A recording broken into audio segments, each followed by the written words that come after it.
Let's talk about looking at photos and videos from your iPad on your TV. There's two main ways to do this, wirelessly and with cables. So if you're gonna go wireless, you're gonna want an Apple TV or a Chromecast, and you're gonna need your Apple TV or Chromecast and your iPad on the same wireless network. To activate screen mirroring on the iPad, you wanna pull down from the upper right corner. Select Screen Mirroring, and then select my Apple TV. Now I'm connected. So now you can see my entire iPad screen. I can show you the photos from my vacation.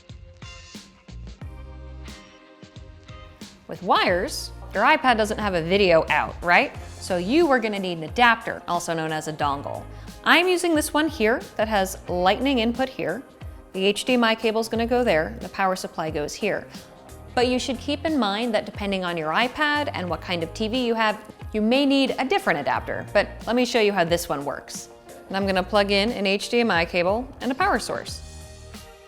Once you have your HDMI and your power plugged in, you can plug it right into the iPad. And now we can all look at my cute dog photos. Oh, look at him, he's so precious. Look at that little hoodie, he's the best.